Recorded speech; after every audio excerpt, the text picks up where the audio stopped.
Boa tarde, pessoal. Boa tarde a todos. Para quem não me conhece ainda, meu nome é Rafael Sampaio, eu sou Country Manager da ETEC Nova Rede. Essa é mais uma versão do NBR Talks.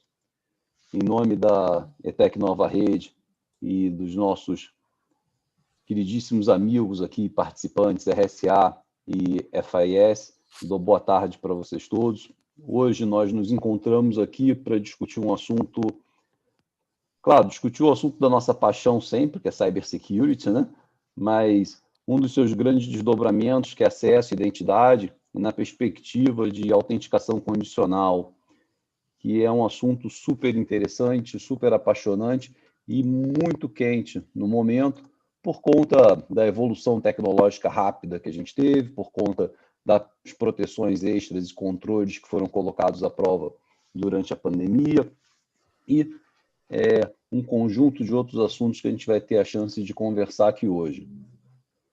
Com a gente nesse painel, nessa live, tem o Renato Ada. Renato é diretor da FIS, é uma das empresas que a gente tem acompanhado e que a gente reputa como talvez uma das mais maduras em termos de segurança da informação. Vai ser super bom ter a visão do Ada aqui, é uma visão madura e muito experiente. É responsável pela operação Latam da FIS para segurança.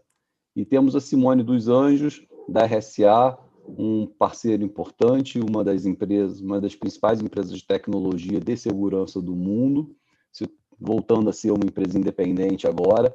Simone é especialista na área de identidade e acessos pela RSA, junto com a gente aqui. Eu queria voltar para você, Ada, agora, claro, para suas boas-vindas também, para o pessoal aqui que está assistindo a live, participando, não é? E se você pudesse contextualizar um pouco o que é a FIS, né? Como que a segurança é encarada na FIS, e acho que talvez botar um pouquinho daquele molho que você traz sempre, né? De que segurança tem que fazer sentido para o negócio. Eu acho que é uma frase muito importante tua, e é um posicionamento importante para compartilhar. Seja bem-vindo. Perfeito, Rafael. Muito obrigado. Primeiro, eu gostaria de agradecer a ETEC Nova Rede pelo convite, agradecer a RSA também por estar aqui conosco compartilhando essa live. Muito obrigado. Eu acho que para a gente que está numa jornada de segurança há bastante tempo, é interessante ver como segurança evoluiu nos últimos tempos, entender como é que ela se encaixa no nosso dia a dia. Contando um pouco, talvez, para as pessoas, e novamente, bem-vindo a todos que estão assistindo essa live. Para quem não me conhece, para quem talvez não conheça a FAS, meu nome é Renato Ada, então, como o Rafael colocou, sou diretor de segurança da informação para a FAS, aqui no Brasil e para a América Latina. A FAS é uma empresa do setor de serviços para o mercado financeiro que tem mais de 50 anos de operação. Nós costumamos dizer que somos a maior fintech do mundo e a maior provedor de serviços e ferramentas para o mercado financeiro. Mas como a gente trabalha muito no back-end de fornecendo serviços para o mercado financeiro, a gente é muito mais conhecido dentro do mercado financeiro, mas não para os usuários finais. Mas é uma empresa que tem a sede em Jacksonville, com operações em mais de 58 países, com clientes em mais de 130 países ao redor do mundo. E hoje estamos, até um ponto interessante, somos clientes da RSA no mundo. Hoje nós temos cerca de 55 mil funcionários ao redor do globo, e a RSA nos ajudou bastante num processo recente que eu acho que todo mundo enfrentou ao redor do globo para atender a parte de pandemia. Mas falando um pouco, e até puxando o gancho do que o Rafael colocou, eu venho trabalhando na FS já há mais de 5 anos, já venho no mercado de segurança há mais de 20 anos, e uma coisa que eu sempre defendi, como o Rafael bem colocou, é que a segurança ela não existe por si só, ela existe como um enabler para o negócio. Obviamente, cada empresa tem seu apetite a risco, cada empresa tem sua capacidade de absorção e tem seus limites. E a área de segurança ela está lá para garantir que esses limites sejam respeitados enquanto a empresa está fazendo negócio. A forma mais segura que você tem de proteger dados pega o teu computador, coloca num cofre, tranca, vai embora e só volta no dia seguinte. Qual o negócio que ela está trazendo para você, qual o serviço que ela está te proporcionando? Acho que nenhum, mas está mais seguro. Mas então acho que principalmente, eu sempre acreditei que segurança ali tem que ser um balanço entre funcionalidade, disponibilidade e segurança. Senão ela por si só ela não existe. E agora passo a palavra também para vocês. Legal. Moni também. Legal, Ada. Boa. Você pode se apresentar, e acho que seria importante você também, além das boas-vindas em nome da RSA, comentar um pouco sobre o posicionamento da RSA, no sentido de uma empresa de risco integrado, para a gente, depois dar o kickoff, começar a aquecer. Isso é um warm-up. Vamos aquecendo a discussão. Boa tarde, gente. Obrigada pela participação, presença. Obrigada, EITEC, o Ada, né? O Rafa, FIS. A RSA, Chique. quando a gente fala... É chique. A RSA, ela tá... Eu brinco que até com o buzzword Digital Transformation, a RSA também está se transformando, dado alguns momentos que a empresa vive, mas a segurança, né, esse olhar para garantir acesso ou garantir o máximo possível que aquele acesso é devido, que aquela pessoa é aquela pessoa. A gente faz isso há muitos anos, né? Há mais de 25 anos, é o core business, é o que a empresa respira, e ela foi se ramificando, e ela foi abrindo espaço. Então, hoje, quando a gente fala em segurança, como o Ada disse, se você quer 100% seguro, você guarda dentro de um cofre, mas não é o que a gente vive, né? Então, a gente precisa se adaptar e moldar essas operações de acordo com a sensibilidade ao risco. O que acontece? Como que a RSA vê? Parte do mundo tradicional, do que a gente viveu, ela sempre foi muito dividida em silos. Então, silos, o Ada está num silo, o Rafa está num outro silo e a Simone em outro. Cada um vai olhar para o seu mundinho. A gente precisa começar a olhar para essa operação de uma maneira geral, então integrar segurança com risco, com TI, para a gente trazer uma visibilidade de negócio e assim conseguir levar para os executivos essas pain points, né, essas pequenas dores. Então, a RSA respirando identidade, né, há muitos anos e abrindo aí verticais com fraude e risco, inteligência de fraude e risco, GRC, análise com CIEM, enfim, ela traz um panorama e alguns pilares importantes para trazer esse tema, começando pelo tema de identidade e autenticação para garantir que nós somos nós. Legal. Obrigado, Simone. Olha, vocês já estão me dando muito material para a gente discutir aqui. O que eu gosto desses nossos encontros assim, é que a sensação, primeiro é que o tempo não passa, não é? A gente marca um encontro de 50 minutos, 60, e a vontade que deve ficar 2 horas. Agora, eu tenho uma missão. Eu preciso fazer cumprir o tempo. E ainda assim garantir que seja divertido para todo mundo, né? Mas deixa eu aproveitar o que vocês comentaram, e acho que tem um tópico grande, importante, né?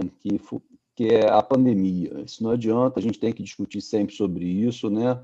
A pandemia trouxe a segurança para o centro das atenções, da noite para o dia, né? Botou a nossa capacidade de resiliência absolutamente à prova, enquanto corporações, enquanto mundo, e aí a segurança popa no centro disso tudo.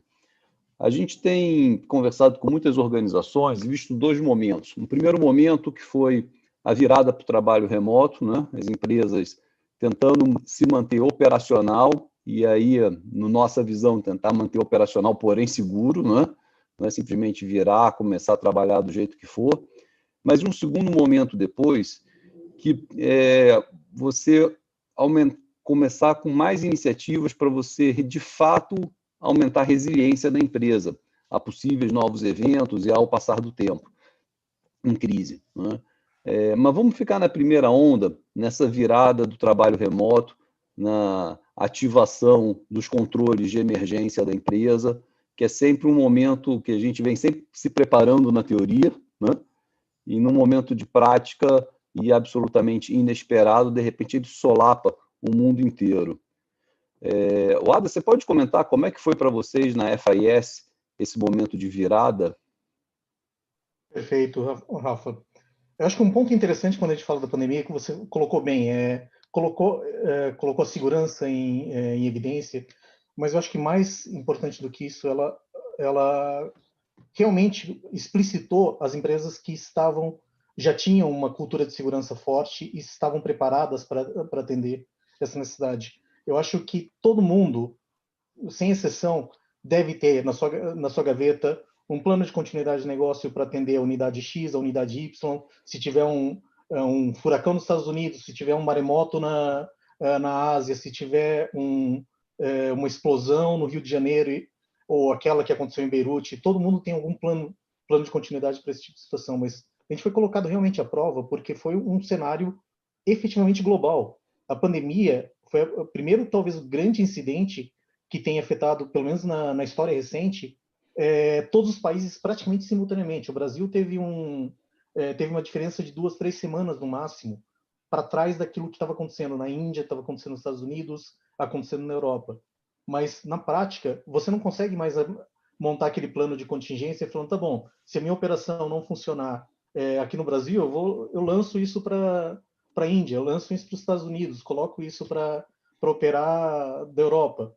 Estava todo mundo no mesmo cenário. Então, necessariamente, o cenário de work from home, de acesso remoto, ele foi crucial. E aí foi colocado à prova exatamente os controles que cada empresa já tinha. No nosso caso, eu fico feliz em dizer que a gente já tinha uma estrutura madura do conceito de trabalhar remoto. Obviamente, pela própria característica do mercado, nós trabalhamos com processamento de cartões para mercado financeiro, num mercado que é extremamente regulado e que, via de regra, não entende que determinados atendimentos possam ser feitos remotamente ou que podiam ser feitos de casa. Então, nós tínhamos uma estrutura de VPN, de autenticação, de identificação de usuários já estruturado, mas para um contingente menor. Eu acho que o grande desafio que nós tivemos e boa parte das empresas tiveram foi como é que eu expando isso da noite para o dia para atender um contingente muito maior. No nosso caso, a gente aumentou praticamente em 10 vezes aquilo que a gente tinha de contingente alocado para poder atender demandas de linhas de negócio que antes eram estritamente on-premises. Então, isso foi um desafio interessante, mas como eu coloquei, eu acho que a grande prova que a gente teve é que os nossos controles eram realmente robustos o suficientes para permitir esse tipo de operação e essa transição bastante rápida. Uma coisa que eu costumo dizer bastante é que segurança ela tem que ser, ela tem que estar arraigada, ela tem que fazer parte do teu negócio, ela não é pro forma, ele tem que existir pensando exatamente nesse tipo de situação. A pandemia trouxe, inclusive, uma fala que o pessoal falava aquela história. Antes do evento, tudo que você fez era demais. Depois do evento, nada que você tinha feito era suficiente. Então, eu acho que isso é uma velha máxima também. Hoje, a gente olha, tudo aquilo que o pessoal de segurança falava, olha, tem que colocar isso, tem que colocar tal controle, a gente tem que ter monitoração, tem que ter estruturação. Tudo isso foi colocado à prova e mostrou-se necessário agora que a gente está com um grande contingente remoto. E o principal, acho que, do contingente remoto, e aí entra o ponto que vocês colocaram de identidade, de conseguir identificar a pessoa, é exatamente a ausência de perímetro físico. Se antes a gente tinha um boundary físico que podia dizer, olha, o cara para poder entrar naquela máquina tem que ter passado o crachá, o companheiro do lado dele sabe que ele é funcionário da empresa também, então isso é um fator inibidor. Hoje você não tem mais. Então você tem que lançar mão de outros recursos para conseguir ter a certeza, ter a confiança de que a pessoa que está acessando os sistemas, está conseguindo fazer o trabalho, é quem ela diz ser. Então, acho que esse foi o grande desafio que a gente teve para a pandemia. A gente passou, acredito, com louvor, a gente conseguiu sair do outro lado, mas eu não vou negar que não foi desafiador. Parabéns, Wada. Não é fácil reagir na escala que é a FIS a um evento como esse, com agilidade, né? E com segurança. Não é fácil. Eu tenho comentado com todos os diretores de segurança que eu vejo, é importante dar os parabéns, porque a gente sabe o quanto foi enlouquecedor e o quão de responsabilidade envolveu virar essa chave literalmente da noite para o dia, né? Sim. Dormir de um jeito e acordar de outro. E garantindo que, ainda assim, seus controles estavam lá para deixar que os outros executivos dormissem, né? Claro, tem aquela máxima, né, agora do mundo digital, né, que nenhum plano de batalha sobrevive ao primeiro contato com o inimigo, né? E acho que é bem esse cenário que você comenta. Tudo que a gente planejou, de certo modo, atendia a alguns cenários, mas dificilmente nós nos planejamos para um cenário de pandemia, né? É uma coisa absolutamente nova e botou todo mundo à prova, né? Então, a maturidade ganha muita força nisso, né? Simone, deixa eu aproveitar essa puxada e também durante essa primeira onda da pandemia, que foi a onda de virada das empresas, a gente acompanhou também, trabalhamos juntos com a RSA, mas a RSA globalmente foi muito demandada, né? Eu, inclusive, hoje de manhã estava com o time da RSA, esse foi um dos grandes comentários. E conta para a gente um pouquinho como é que foi a visão da RSA nessa primeira onda da pandemia e o que a RSA globalmente tem recomendado como melhores práticas nesse momento. Eu acho que é bem instrutivo para todo mundo também. Rafa, realmente foi demandado muito da RSA e, como o Ada comenta, muitas empresas já tinham determinada maturidade e, mesmo com isso, expandir foi um processo, não vou dizer penoso, mas ele realmente demandou.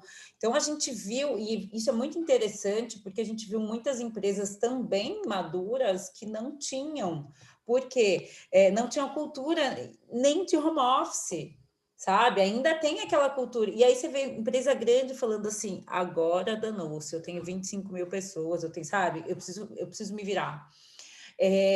Então, foi interessante ver que grandes empresas maduras, com segurança e tudo mais, conseguindo ultrapassar, né, essa tsunami. A gente viu empresas grandes que precisam organizar melhor os seus ambientes e seus processos de segurança, suas estratégias. A gente viu pequenas que também conseguiram virar a chave muito bem, não. E a RSA, nesse ponto, foi muito interessante, porque pela primeira vez, eu sei lá, desde que a empresa existe, pela criticidade, né, por entender que tinha muita gente que não estava preparado para isso, muita companhia a nível global que não estava preparado para fazer essa virada de chave, eu nem chamo de promoção, mas a gente teve uma ação de dar a solução Security Access, que é de autenticação, para ajudar algumas empresas a passarem por isso, né? Se ela não tinha nada, a gente teve algumas ações assim, porque foi um momento muito crítico, você viu muita gente sem saber por onde começar, tá? Foi bem sensível. E você fala, Simone, foi? Não foi, ainda porque, obviamente, a primeira onda, como você mesmo comenta, né, Rafa, ela passou porque foi o susto, tipo, nossa, pelo amor de Deus, vamos fazer. Só que tem muita gente que se manteve lá com seu acesso ao VPN, com usuário e senha só. As pessoas estão em casa, não tem o que fazer. Mas tem muito nível, tem muitas empresas que ainda estão maturando esse nível, né, de segurança, entendendo que, cara, tá lá, mas eu tenho algumas regras, poxa, mas ainda assim elas não são. Quisera eu que todas as empresas tivessem um nível de maturidade em segurança, como o Ada, sabe, traz para a gente, esse entendimento que não é uma coisa também pontual, é um todo, ele engloba muitas outras coisas, muitas outras áreas. Então, assim, hoje, o que vocês recomendam? Antes de mais nada, né, eu brinco, você sabe, Rafa, que eu falo muito isso quando a gente conversa com alguns clientes, mas 70% de data breach de segurança, eles acontecem por conta de credencial válida vazada. Então, através de um phishing, através do famoso post-it, que você não está, né, ali, mas, pô, não está numa empresa que tem um monte de coisa, mas assim, vaza. Entendeu? Hoje você está com o computador em casa, seu filho vai lá, joga um joguinho que você não sabe o que ele deu um ok, porque tinha um disclaimer. Enfim, a credencial vazou e se eu tenho essa credencial na mão, eu sou um atacante, né? Eu sou um hacker, eu estou com essa credencial na mão e de repente esse cara é o cara que tem acesso ao seu cofre, né? Todas as suas senhas, o sistema admin. E aí danou-se. Então, o que a gente recomenda? Gente, é muito importante tudo, né? Toda a operação, a segurança como um todo. A gente precisa olhar para todos os gaps, todos os espaços, mas a identidade, a pessoa, sabe? Isso ainda é fraco. Ainda é fraco, a gente repete senha. Quem nunca repetiu uma senha? Quem nunca anotou ali 2 minutinhos? Mandou. Acontece. Então, as boas práticas, elas chegam para... Vamos olhar primeiro o teu ambiente. Não vamos também pensar num caso de uso específico, porque a gente está falando de acesso remoto VPN, mas com certeza a empresa não vive só aquilo, ela tem outras aplicações. Então, vamos olhar para a identidade, entender que isso existe, por mais que você peça uma senha super cheia de caracteres e tudo, mas vamos olhar para essa identidade e vamos olhar para o teu ambiente, né? Para você não ter que resolver isso agora com a tua VPN e daqui a pouco você vai mudar todo o ambiente porque você não pensou na tua outra aplicação. Hoje vamos olhar com carinho para as identidades e garantir que o teu usuário tenha um acesso conveniente. O que é isso, Simone? Que você possa entregar a ele opções de autenticação, o que vai ser mais conveniente para ele naquele momento, mas sem que você abra mão da segurança que você precisa travar ali. Acho que é isso. E é um ótimo ponto mesmo, né? Eu acho que da fala de vocês, eu pego 2 pontos que eu queria linkar para a gente conversar. O primeiro é a gestão de risco, né, integrada com segurança. Acho que, como ambos falaram, faz muito sentido, né? O Ada bem coloca, o perímetro já não existia, né? Mas a gente, de algum modo, ainda seguia agarrado a essa ideia. A pandemia derrubou esse muro com toda a clareza e a forma de lidar com esse risco passou a ser diferente, né? E, ao mesmo tempo, o risco precisa ser bem lidado para ele não ser absolutamente intrusivo, como a Simone coloca, né? Ele tem uma certa conveniência de uso e não ficar o tempo inteiro interrompendo um usuário, não ficar o tempo inteiro demandando um nível de segurança que se torna um impeditivo, né? Como é que vocês têm visto isso, Ada? Como lidar com essa questão? Que é uma balança, né? De um lado, segurança, como você disse, a melhor segurança é só trancar o computador no cofre, né? E aí não tem problema. Não sai de casa, você não se expõe. Mas, por outro lado, o mundo pede agilidade, né? Movimento ágil, transformação digital, a gente precisa criar uma balança. E no meio dessa história está o risco, né? É o motor de risco, essa inteligência, essa conveniência. Como é que é a visão de vocês na FIS nesse sentido, Ada? E a tua em particular até. Legal. Sabe, deixa eu até fazer um contraponto aí. Interessante, né? Quando você fala sobre risco, eu achei...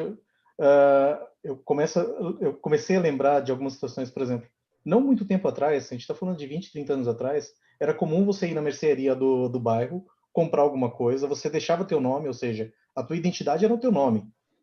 A tua cara era aquilo que dava confiança para o cara vender, e o cara estava fazendo uma análise de risco em cima daquele processo, ele confiava em você e te vendia alguma coisa, porque ele sabia que você morava naquela rua, naquele quarteirão, era filho de fulano, isso era a tua identidade. O mundo hoje não é mais o mesmo, o mundo está globalizado, o mundo está com negócios que transcendem países, eu posso fazer uma compra daqui para alguma coisa que está na China, nos Estados Unidos, mandar entregar aqui, eu preciso me autenticar para esse processo. Da mesma forma, o cara que está me vendendo, ele não sabe quem sou eu, ele tem alguns indícios para identificar quem é a pessoa que está fazendo negócio com ele. Ou seja, mudou o aspecto de risco e com isso você precisa mudar o aspecto de autenticação. Você tem que pensar em como estruturar a tua matriz de risco para ao mesmo tempo poder ter a segurança necessária para fazer negócio, para prestar serviços de forma segura, né? Com a devida confiabilidade, mas ao mesmo tempo trazendo algo que não seja também penoso para o cliente. Imagina se eu tivesse que pedir para um processo de compra que o cara me apresente cópia do RG, CPF, endereço, 3 comprovantes e companhia. Não dá para fazer isso. Então, existe um meio. A forma como você tem vários sistemas é fazer autenticação, e aí você tem que ter uma forma de autenticar aquele usuário de forma o mais inequívoca possível. E aí vocês acabam entrando soluções como a da RSA para a gente pegar uma daquelas grandes máximas. A melhor forma de autenticação é quando você usa mais de um fator, tipicamente de alguma coisa que você sabe, alguma coisa que você tem, alguma coisa que você é. Biometria é um dos itens possíveis, mas nem sempre você consegue usar biometria. Somente a senha já é fraco, como a Simone mesmo colocou. A chance de você cair no phishing, alguém pegar uma senha, por maior que seja, é gigantesca. Existem sites cada vez mais bem preparados para isso, para roubar dados. Então, somente a senha e a identidade já não é suficiente. Então, ter alguma coisa que você possui, quer seja um celular, quer seja um token físico, alguma coisa que permita fazer essa dupla autenticação, eu acho que já é mais do que necessário hoje em dia. E esse é o modelo que a gente tem adotado. Então, como eu disse, eu estou na FAS há 5 anos. O que a gente vem avançando ao longo do tempo é melhorando os controles, colocando cada vez mais estruturas de forma a aumentar a confiabilidade dos sistemas sem que isso vire um transtorno. Eu tenho hoje, por exemplo, a Simone colocou o exemplo de se alguém invade a minha rede, consegue com uma credencial chegar nos sistemas. Eu tenho hoje autenticação de multifator para chegar nos servidores. Mesmo dentro da VPN, o meu administrador precisa se autenticar com token e companhia para entrar dentro dos servidores e poder fazer uma alteração. Isso protege de todos os casos? Protege de todas as situações? Não. Mas a gente começa a criar mecanismos de autenticação, mecanismos de monitoração e você tem que conhecer teu apetite de risco e saber até onde você está expondo, mas também você tem que monitorar e você tem que estar em cima do que os usuários estão fazendo ali. Então, é realmente o equilíbrio. Eu acho que a visão, como eu tinha colocado no início, eu realmente acredito nisso, e é o que a FAS acredita, a segurança tem que existir no dia a dia, em todo o teu processo, mas ele tem que estar numa balança.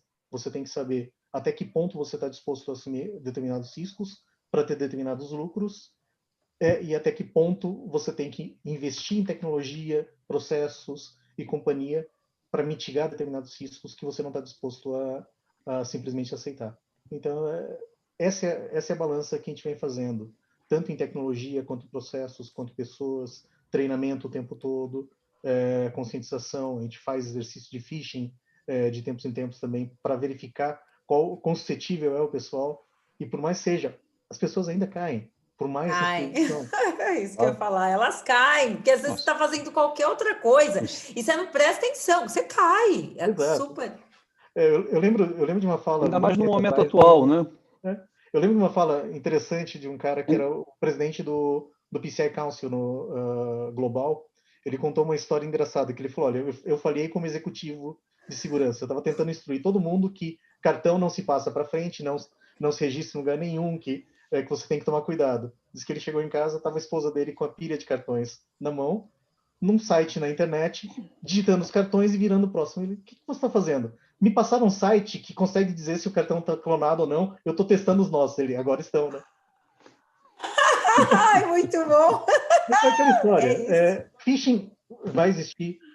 O phishing nada mais é do que a evolução do antigo estelionato, e as pessoas acham mecanismos para convencer, achar uma pessoa que seja suscetível. Por mais instruído que a pessoa seja, vão ter situações em que você vai passar desapercebido por alguma dessas. Então, por isso que você tem que ter múltiplos mecanismos, múltiplas ferramentas e formas de monitorar o comportamento das pessoas também para identificar algum desvio e tomar uma ação muito rápida. Então, esse é o cenário que a gente tem montado na FAS. Legal, Ada. E acho que essa palavra mesmo, né? Comportamento, identificar comportamento para saber fazer a interrupção, né, Simone? Esse é o cenário mais recomendável, pelo que a gente vem entendendo, né? Como é que é a RSA? A RSA tem se notabilizado por isso, por ter uma capacidade de compreender comportamento para fazer esse tipo de interrupção no momento necessário. Como é que tem sido essa experiência, Simone? assim, usando muitas coisas, sabe? Trazendo muitas referências do que o próprio Ada fala, que eu estava aqui, tipo, porque é isso. O que acontece? A gente fica repetitivo, mas as empresas evoluíram, é a tal da Digital Transformation, que eu brinquei muito, sabe? Que raio de business word é essa? O que alguém quer dizer com isso? Só que a maneira como as pessoas agem hoje, né? Os nossos comportamentos, eles são totalmente diferentes do que foi. Então, tudo bem, Simone, o seu hardware token ainda tem muito caso de uso, acreditem se quiser, existem muitos casos de uso para um hardware token. Mas eu, por exemplo, já não quero ficar andando com um chaveirinho, né?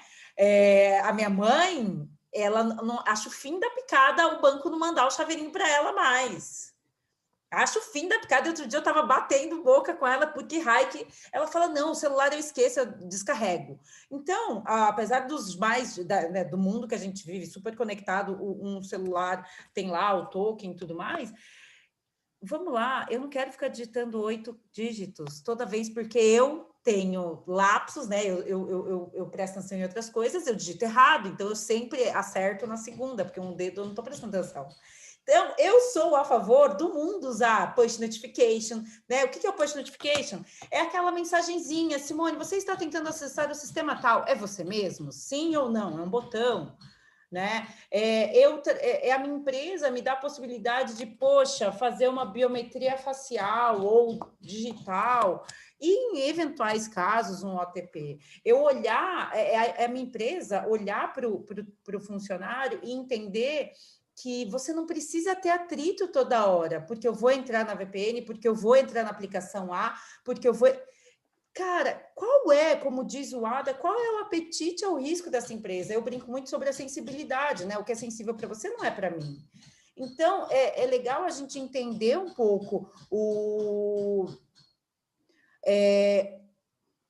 o ambiente, entender como funciona cada aplicação, como funciona cada área. Porque muitas vezes, se é uma intranet, cara, ele entra lá, tem o single sign-on, você acessa uma vez, né? Se você faz um segundo fator de autenticação, usuário e senha, e mais uma biometria. Tem lá intranet, tem aplicações básicas ou de sensibilidade baixa. Mas se você vai para o teu cofre de senha, se você vai para o teu gestão de acesso, se você vai para outras aplicações e tem ali um cadeadinho que se abre, pode te trazer problema, vamos elevar esse nível de segurança, né? Vamos pedir a um novo usuário, mas não precisa ser tudo para tudo, a regra não precisa ser única para tudo. Então, o que a gente traz? RSA, entendendo que tem diversos cenários, hoje vamos trabalhar com inteligência artificial, machine learning, para quê? Para usar essa análise comportamental, para usar regras, né, baseadas no teu negócio e fazer ali uma traminha que ela é viva, porque você vai lá e mexe, né? Você vai mexendo aqui, afina ali, solta aqui, para você ter uma autenticação dinâmica, né? E essa é a tendência hoje. É muito difícil você colocar uma regra e falar assim, vamos autenticar tudo para todo mundo. É chato. Então, cadê a conveniência, né? User experience, que hoje está tudo muito para o user experience. Quanto menos atrito eu tiver, melhor. Então, precisamos entender, mas antes de tudo, precisamos entender o risco, né? Qual é o apetite ao risco de cada aplicação para a companhia. E é uma conversa. Então, assim, eu falo, gente, só segundo fator de autenticação não é o ponto. Vamos entender, às vezes a pessoa fala assim, Simone, mas você quer, né? Por que isso tudo? Eu falo, porque a gente precisa entender para conseguir te mostrar as possibilidades. Senão você vai colocar uma régua ali e, cara, tem um muito lá embaixo e um muito lá em cima. E eles vão estar muito distantes da segurança, né?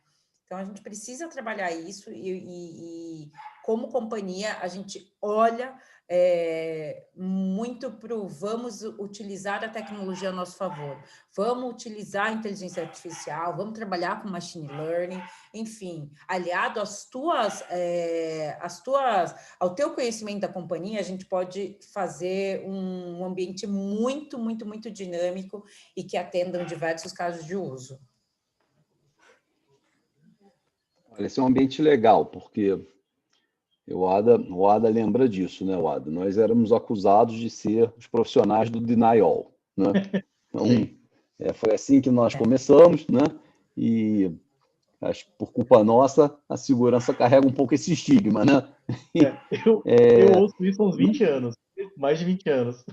Pois é. E o pior do que eu ouvi é ter falado durante alguns anos, aí, mas depois a gente aprendeu, né? Mas mas veja que cenário interessante, né? Porque de um lado, a Simone acho que bem coloca, tem muito avanço tecnológico, né? Tem um merge de tecnologias que aconteceram. Quando você traz inteligência artificial, capacidade de geolocalização, capacidade de compreensão do comportamento desse usuário em relação à aplicação, frequência de uso, tipo de coisa que ele tem, permissionamento, se você mistura isso tudo, você cria uma capacidade de decisão de risco de maneira mais dinâmica mesmo. E isso acaba, modernamente, ajudando a ter mais conveniência, mais facilidade, esse tipo de coisa. E junta com outro ponto que vocês estavam falando, que é a mudança cultural, não é? Porque, como eu falei, o Ada começou falando isso, puxando, né? Eu trouxe aqui de volta agora, que a proteção tranca no cofre, né?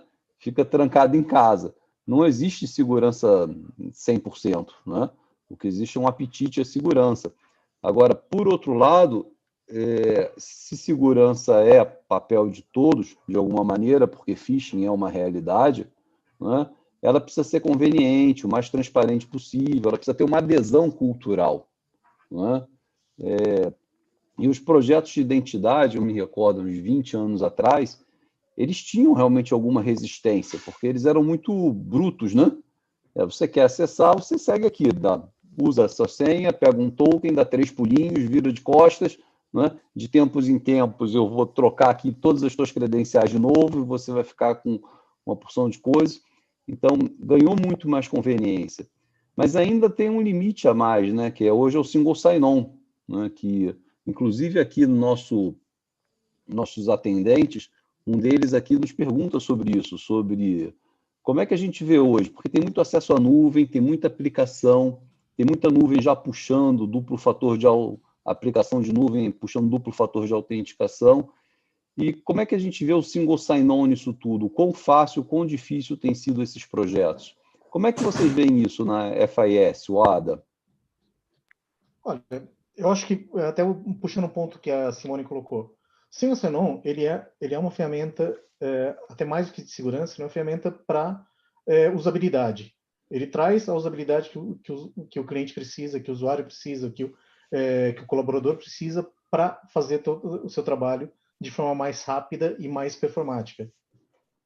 É um contraponto em relação àquilo que você tem que ter de controle e aderência. Então, saber quais são os parâmetros que você vai colocar no single sign-on, que aplicações você coloca junto no mesmo single sign-on ou não, que acessos que você vai permitir que sejam executados com single sign-on e quais você vai pedir uma autenticação extra, tudo depende exatamente da análise de risco que a gente estava comentando.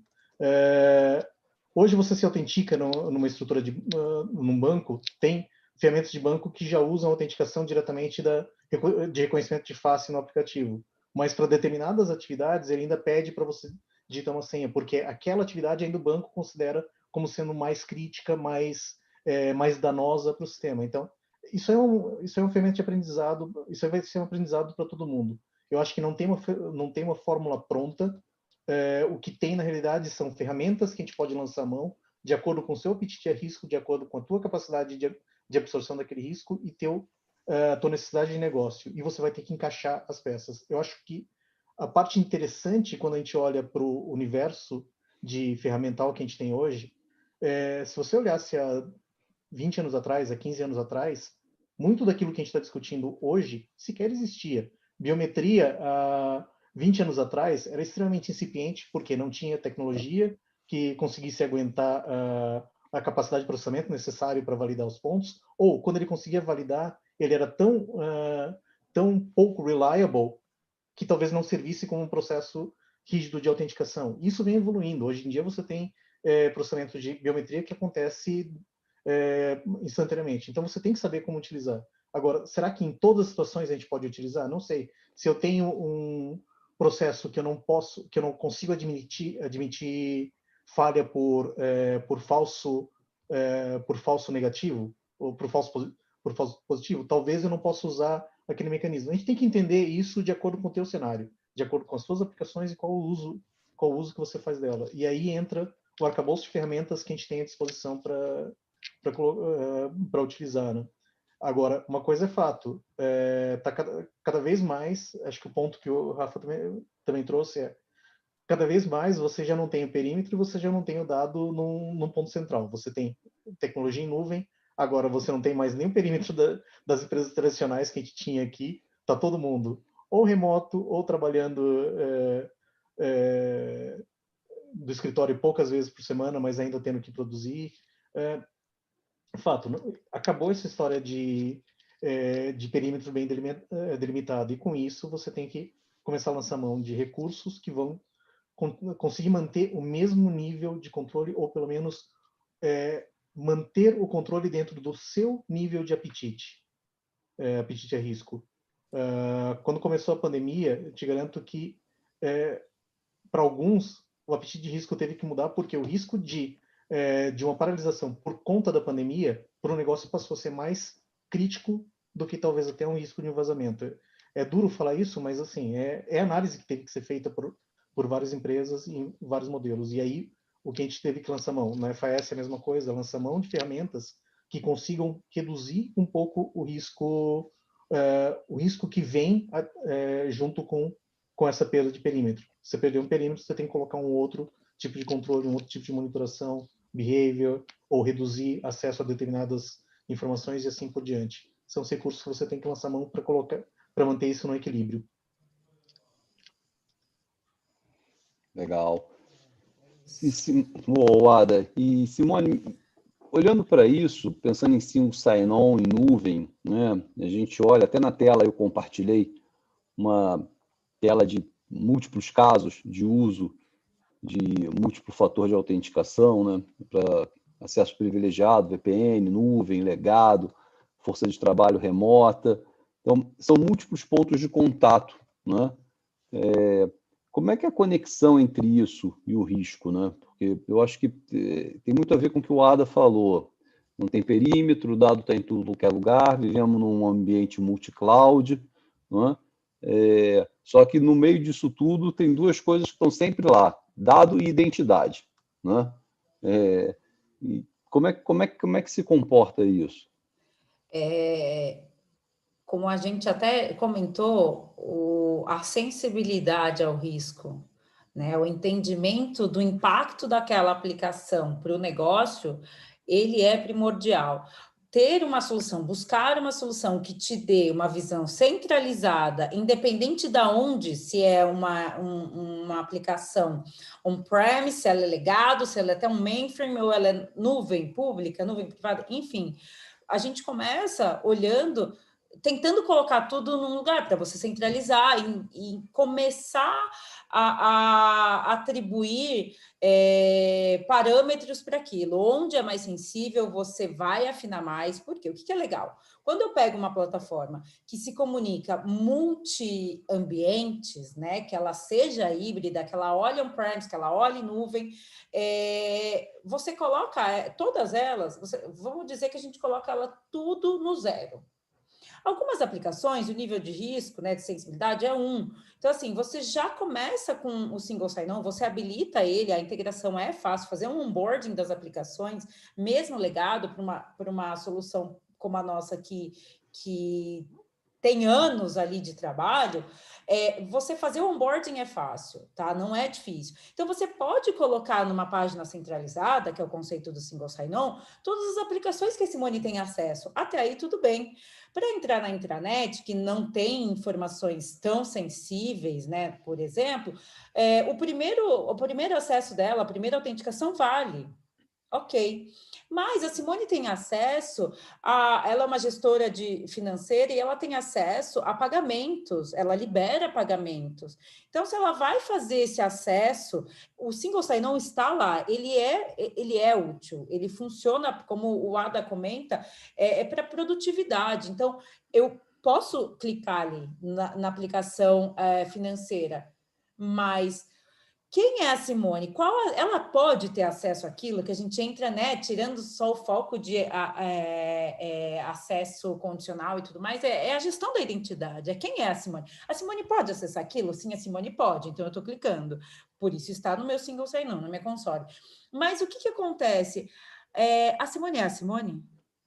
Ah, tá. É importante, você tá ali, ela pode acessar aquela ferramenta, mas eu preciso garantir que é ela. Então eu vou lá e ela já fez um acesso, já autentiquei, mas como ela vai abrir uma aplicação que ela pode disparar muito, ela pode fazer pagamentos, eu vou garantir que é a Simone. Então, Simone, deixa eu ver se é você mesmo. Aí vem aqui um push notification, vem aqui, clac. Sim, sou eu acesso. Se é um nível, se o meu acesso, o acesso da Simone, daquela né, famíliazinha dentro do teu LDAP, se ela é um acesso sensível, você pode incrementar. Então, você pode elevar o nível, você pode ter mais atrito, por quê? Porque é um acesso muito mais sensível. O single sign-on, ele pode estar ali independente do apetite a risco, mas você precisa drivar ele, você precisa que essas aplicações sejam trabalhadas. Por quê? Porque senão você vai abrir a portinha e vai falar assim, tá tudo aqui, fiquem à vontade. Estou facilitando ainda e colocando tudo num lugar só, para você escolher qual você vai clicar, entendeu? Então, assim como o Google, quando a gente entra no Gmail, você não precisa ficar lá se logando para usar o calendário, para usar os contatos, para usar N outras possibilidades. O single sign-on, ele é útil, e eu sou super a favor de trazer para o ambiente da empresa. Mas eu ferrenhamente defendo. Você conhece as aplicações, você entende o peso que elas têm para o teu negócio, porque é isso que você precisa fazer. Não adianta só falar, né, como você brincar, a segurança era conhecido como deny, deny, deny. Passamos disso, porque hoje é tudo muito, muito, muito rápido, para não falar outra coisa assim. O comportamento, a sensibilidade, ela muda muito rápido. Então, a gente precisa, a segurança precisa entender com a área de risco, a segurança precisa entender com RH, a segurança precisa entender com marketing qual é o impacto daquilo, né? Qual é o impacto daquela aplicação, para você começar a proteger tanto o acesso quanto o cargo, digamos assim, né? A role, que a gente chama. Então, e aí é o mundo de gestão de identidade que eu começo a viajar na maionese. E é super legal mesmo, é apaixonante. A gente entende essa viagem, Simone, a gente faz parte dela. Agora, é interessante, né? Porque, por um lado, a gente começou a ver a gestão de acesso no mercado através dos tokens largamente utilizados pelas instituições financeiras, né? De repente, todo mundo recebeu um token físico em casa em algum momento. Mas durante a pandemia ficou muito evidente a necessidade de controle de acesso dos times de TI e do time corporativo, né? Muito, de certa maneira, até mais do que dos clientes finais, né, que acessam seu site ou alguma coisa do tipo, fazer uma transação, porque talvez as empresas que tinham um controle mais crítico já possuíam controles para isso, né? E, por outro lado, esse é um time que já tem maior possibilidade de cultura de uso de acesso remoto. Como é que você tem visto, Ada, no mercado, o uso de acesso de múltiplo fator de autenticação para times mesmo de TI, times corporativos? Rafa, acho que essa é uma boa pergunta.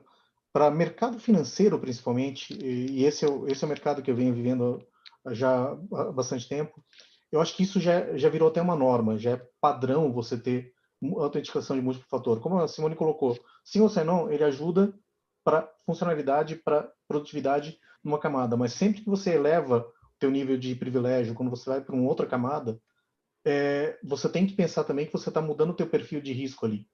E aí, para isso, você tem que ter mecanismos de autenticação diferenciados, você tem que revalidar, porque aí eu não posso fazer aquela integração seamless, porque o cara, necessariamente, ele está tendo mais poder do que ele teria numa situação comum. Claro. Então, no mercado financeiro, pelo menos, já é norma no nosso caso, para atender a certificação PCI, o PCI já exige que a autenticação seja feita com múltiplos fatores para todo mundo que tem permissão administrativa nos ambientes.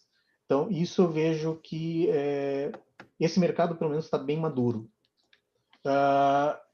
Eu vejo ferramentas como o próprio Google e companhia que atendem outros mercados, outros setores que ainda talvez não estejam, nem todos estejam tão maduros nesse sentido, mas as próprias ferramentas que o Google disponibiliza, ele já cria também o conceito, a possibilidade de múltiplos fatores, de autenticação via push, autenticação via token em alguns casos. Então, você vê que, mesmo para esses setores, já tem uma gama de ferramental que permite o acesso de forma muito mais segura e que habilita, mesmo essas empresas que tenham pouca estrutura, ou poucos funcionários, ou pouca, entre aspas, pouca exposição, ele já tem esse recurso à mão com um custo relativamente baixo para as empresas. Então, eu acho que a tendência que eu vejo realmente é de que isso venha a ser difundido para cada vez mais. Um velho jargão que se fala, eu ouvi isso numa palestra ontem, e é comum se falar que o dado hoje é o novo petróleo, é o novo ouro. E aí, quem é que tem acesso? Quem é o minerador que consegue acessar aquele depósito de ouro, aquele depósito de petróleo? É exatamente o pessoal de tecnologia, o pessoal que tem acesso aos sistemas. Então, naturalmente, você tem que proteger quem tem a chave do cofre, né? É o famoso isso é importante mesmo. É verdade. Mas é isso mesmo, é um elemento super importante. Mas, e Simone, e RSA, como é que está nesse movimento de democratização da segurança? Né? Porque é como o Ada, acho que bem coloca, o segmento financeiro ele é mais maduro pela sua própria natureza, né? Ele incorpora requisitos de segurança maior. A gente já viu, eu vejo com você, o segmento de varejo usando mais, o setor de saúde cada vez mais utilizando esse tipo de solução, né? Mas acho que ainda tem muita mística em torno disso, né? Como é que a RSA tem visto essa democratização da segurança? Disparadamente, eu sempre falo, o financeiro ele demanda muito mais do tecnológico e assim, quando a gente fala em Brasil, a gente sabe que somos os mais criativos, então demandamos muito dessas áreas, né? Mas é interessante ver a virada, porque eu digo assim, de verdade, é uma virada de chave muitas vezes de outros setores e eles entendem que precisam, mas eles não têm a maturidade, muitas vezes, que o período, né, o tempo que o financeiro já está ali disparado utilizando. Tem muitas empresas em outros segmentos fazendo a adoção, ela é importante, eles entendem o valor, mas muitas vezes o processo, Rafa, ele é muito mais lento. Ele demanda um pouco mais. Existe, temos, mas é muito diferente de Posso como colocar a funciona. experiência do integrador, Cia? Pode.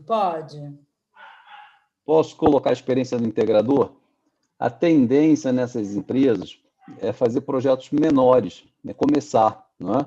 Ao invés de abarcar toda a empresa ou todos os sistemas, segura o que é crítico, escolhe as joias da coroa para proteger, né? E quem acessa as joias da coroa, como faz, você reduz o tamanho, viabiliza a segurança e a partir dali você começa a crescer. Uma estratégia um pouco de aterrissar e expandir, não é? Sim, também, concordo contigo. Usar essa estratégia assim. Mas, gente, eu estou preocupado, porque nós estamos aqui, estou recebendo sinalzinho do time aqui da organização já do nosso tempo passando. Eu queria... tem algumas perguntas que a gente não conseguiu endereçar aqui, de todo jeito elas estão anotadas, eu vou compartilhar com os painelistas também, e a gente entra em contato respondendo por e-mail, ou por um telefonema, como for o momento de contato de cada um, né?